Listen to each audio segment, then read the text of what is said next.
Ok, pessoal, então sejam bem-vindos à aula 5. Agora nós vamos falar sobre eventos posteriores no céu, certo? Eventos posteriores no céu. Então nós temos dois eventos aqui importantes, o Tribunal de Cristo e as bodas do Cordeiro, tá? Então vamos seguir aqui para essa aula, vamos tratar primeiramente deste evento chamado Tribunal de Cristo. Então, os textos que nós vamos trabalhar e que são sempre trabalhados aí Romanos 14, 10. Romanos 14, 10, nós podemos abrir aí a escritura em Romanos 14, 10 e podemos ler o texto aqui juntos. Eu vou ler aqui com vocês. Romanos capítulo 14, verso 10. Ele diz assim, ó.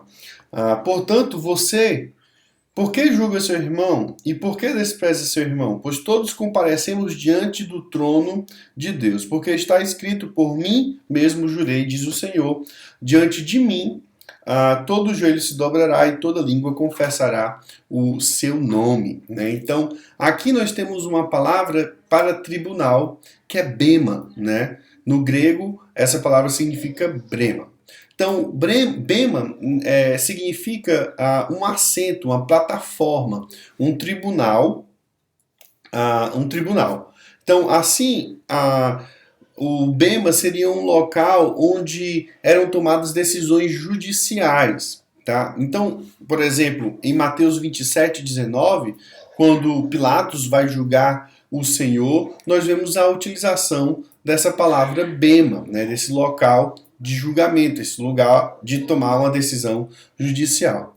Então, ele vai dizer aqui no texto, no verso 10, que todos compareceremos diante desse tribunal de Deus. Aqui não se trata simplesmente de todas as pessoas da terra, mas todos os crentes. Né? Aqui trata-se de todos os crentes. Em 2 Coríntios, capítulo 5, 2, 5, 10, nós temos um outro texto muito importante que fala também sobre este assunto. 2 Coríntios, capítulo 5, verso 10. O texto diz assim: com isso não me refiro aos imorais deste mundo, nem aos avarentos, aos ladrões ou aos idólatras. Se assim fosse, 2 Coríntios, capítulo 5, verso 10. Desculpa. Então, 2 Coríntios, capítulo 5, verso 10, ele vai dizer assim: pois todos nós devemos comparecer perante o tribunal de Cristo, para que cada um receba de acordo com as obras praticadas por meio do corpo, quer sejam boas, quer sejam más. Então, a palavra novamente aqui é bema, né? Aqui é chamado tribunal, certo? De Cristo. Usado aqui intercambiavelmente, tanto para pai como para filho, né? Isso é uma importância teológica muito importante. O tribunal de Cristo aqui pode ser intercambiável, certo? Segundo ponto importante aqui em relação ao bem ou ao mal, como diz aqui no final. Né? Ele diz que perante o tribunal de Cristo, cada um receba de acordo com as obras praticadas por meio do corpo, quer sejam boas, quer sejam más. Nosso mau procedimento, então, virá à tona diante do tribunal de Cristo, certo? E então será revelado, tudo aquilo que nós fizemos será então exposto, né? Estará diante do tribunal de Cristo, por meio do corpo, né? Então, essa é uma outra palavra, né? Então, receba de acordo com as obras praticadas por meio do corpo, quer sejam boas ou más. Aqui não exclui nossa mente, mas enfatiza que o julgamento enfoca nossa vida eterna, e essa vida eterna no corpo, tá? Então, esse seria um outro texto que fala sobre o tribunal de Cristo. Alguns outros textos adicionais, também importantes, Lucas 14, capítulo 14, verso 14b, nós vimos quando será a ressurreição dos justos, no arrebatamento, né, da igreja. Isso tem sido escrito em 1 Tessalonicenses 4, 13, 18, 1 Coríntios 15, 51, 52, que são textos que também nós já vimos nas aulas anteriores. Apocalipse 22, 12, nós vamos notar aqui uma ênfase na proximidade da vinda de Cristo, né? Então, qual é o significado aí do tribunal de Cristo? Vamos ver João, capítulo 3, 18, 5 e 24, e como conciliar isso com o tribunal de Cristo, né? Então vamos primeiro para João, capítulo 3, verso 18. Ele diz assim, capítulo 3, verso 18. Quem nele crê não é condenado, mas quem não crê já está condenado, por não crer no nome do Filho do unigênito de Deus. E o 5:24, ele vai dizer assim: eu asseguro, quem ouve a minha palavra e crê naquele que me enviou tem a vida eterna, e não será condenado, mas já passou da morte para vida. Né? Então, como conciliar isso com o tribunal de Cristo?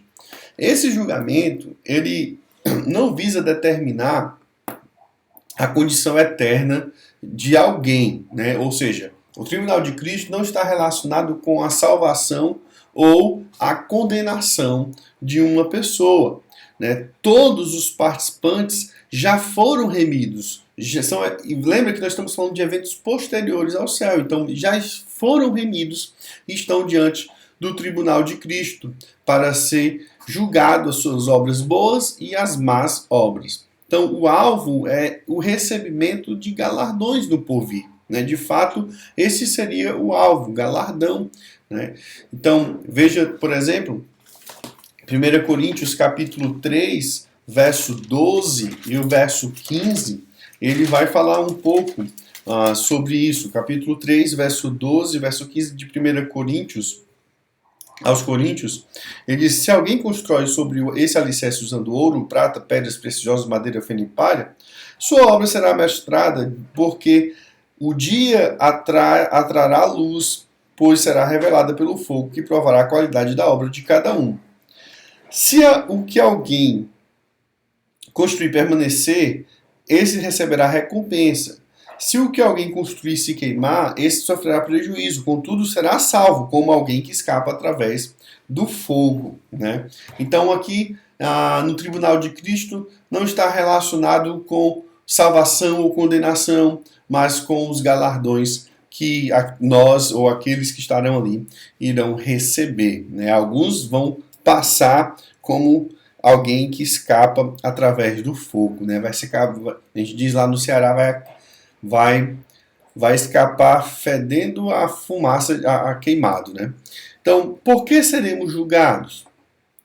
1 Coríntios capítulo 3, verso 12, que nós já vimos, né? 3, 12 a 15, né? Será julgado,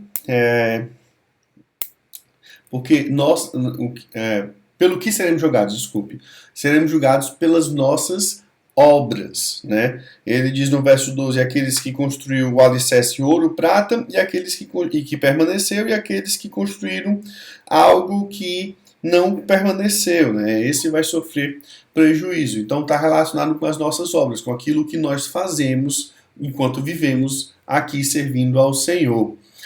Lucas 12, 12 a 13, Mateus 12, 36, 37. Vamos para Lucas capítulo 12, 36 a 37, 12, 36 a 37, ele diz assim: como aqueles que esperam seu Senhor voltar de um banquete de casamento, para que quando ele chegar e bater, possam abrir-lhe a porta imediatamente.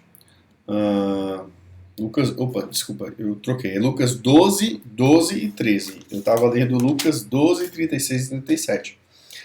Lucas 12. Pois naquela hora o Espírito Santo ensinará o que deverão dizer. Alguém da multidão lhe disse: mestre, diz a meu irmão que divida a herança comigo. Né? Então, as nossas palavras, né, serão julgadas, né, também serão julgadas. Pois naquela hora o Espírito Santo ensinará o que deverão dizer. 1 Coríntios 4:5 vai falar que seremos julgados pelos nossos pensamentos e intenções. 1 Coríntios capítulo 4, verso 5, né, e nos mostra que nós seremos julgados por nossas intenções. 1 Coríntios capítulo 4, verso 5, ele diz assim: portanto, não julguem nada antes da hora devida, esperem até que o Senhor venha. Ele trará à luz o que está oculto nas trevas e manifestará intenções do coração. Nessa ocasião, cada um receberá de Deus a sua aprovação. Né, a sua aprovação. Então, 1 Coríntios 4, 5 mostra que seremos julgados de acordo com os nossos pensamentos e intenções. Agora, qual é o significado dos galardões? Né? Nós não sabemos de fato com precisão o que isso significa. Provavelmente, atribuições do reino por vir, incluindo intimidade com o Senhor, graus de gozos e de honra. Né? O Novo Testamento usa figuras de coroas como troféu dado em competições esportivas. Né? Agora, isso não quer dizer que aquelas coroas são literais, ok? Talvez expressa alguma coisa, né, que está relacionado com aquilo que vamos receber, mas de fato não dá para saber. Então, existem as referências das coroas. 1 Coríntios 9:15, existe a coroa incorruptível, a coroa que traz alegria, a coroa da justiça, a coroa da vida e a coroa da glória. São as 5 coroas que são representadas ali, que serão os galardões que vamos receber, mas não sabemos de fato como é que isso irá acontecer. Agora, outro evento posterior é as bodas do Cordeiro, né? Outro evento posterior, né, no céu. Deixa eu ajeitar aqui. Evento posterior no céu. Posteriores no céu. Então é a boda do Cordeiro. Então, o que seria, né? Quais são os textos? Né? Cristo, o noivo da igreja, Efésios 5, 25 a 32, 2 Coríntios 11, 2 e ainda João 3, 29. Né? Vai mostrar que Cristo como o noivo da igreja. Né? O evento em si, né, se fala das bodas do Cordeiro, está ali em Apocalipse, capítulo 19, versos 6 a 9, nós podemos também ler esse texto aqui. Apocalipse, capítulo 19, de 6 a 9, ele diz assim, então ouvi algo semelhante ao som de uma grande multidão, como um estrondo de muitas águas e fortes trovões que bradavam. Aleluia! Pois reina o Senhor, nosso Deus, o Todo-Poderoso. Regozijemo-nos, vamos alegrar-nos e dar-lhe glória, pois chegou a hora do casamento do Cordeiro.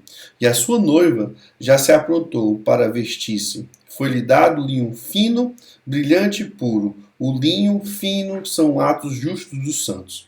E o anjo me disse, escreva, felizes os convidados para o banquete do casamento do Cordeiro. E acrescentou, estas são as palavras verdadeiras de Deus. Então, descrevendo aí o evento das bodas do Cordeiro em Apocalipse. Qual é o significado? Se trata da celebração da união definitiva, né, do Senhor Jesus com toda a sua igreja. Né? É isso que significa as bodas do Cordeiro. Onde ocorrerá? Deverá ocorrer no céu. Né? Possivelmente depois do tribunal de Cristo, quando já teremos sido galardoados, né? Já teremos recebido os nossos prêmios. Então, a noiva seria a igreja e Cristo seria o noivo, né, no caso. Então, uma conclusão para a nossa parte aqui. Primeiro, quem participará do arrebatamento? Todos os crentes vivos, independente do seu nível espiritual. Há uma teoria chamada da teoria do arrebatamento parcial. Só os que estão bem espiritualmente é que são arrebatados. E os que vão chegando nesse ponto durante a tribulação é que vão sendo arrebatados durante aquele período. Como podemos rebater tal ensino? Não há nenhuma indicação, certo, de tal seleção nas escrituras. Pelo contrário, o encorajamento é sempre abrangente, sempre são todos. Segundo, a conclusão os que serão ressuscitados são os que estão em Cristo, e o natural é que estes sejam o mesmo critério para os que serão arrebatados. E terceiro, o crente está em Cristo desde a sua conversão, ele nunca perderá isso. E o quarto, haverá crentes fracos no tribunal de Cristo, porque terá aqueles crentes que fizeram boas obras e aqueles que fizeram más obras, eles serão julgados por isso. Então, efeitos da perspectiva do encontro com Cristo em nossa vida atual. Todos ligados aos textos sobre arrebatamento, né? 1 Tessalonicenses 4,18, há um consolo mútuo, né, em relação ao arrebatamento e o encontro com Cristo. Segundo, um estímulo para o serviço, para nós continuarmos servindo até que ele volte. Terceiro, uma paz interior. Temos paz porque sabemos que Cristo voltará e nos levará para perto dele. E santidade, a santificação, também é um efeito que deveria causar o ensino ou os efeitos da perspectiva do encontro com Cristo em nossa vida atual. Tá certo? Então, nós finalizamos nessa aula de hoje, essa aula 5, né? E espero que vocês estudem, foi bem mais rápido, tem muito conteúdo, muito texto, mas o PDF vai estar disponível para vocês e vocês têm aí a videoaula para poder assistir quantas vezes precisar. Um grande abraço e até logo!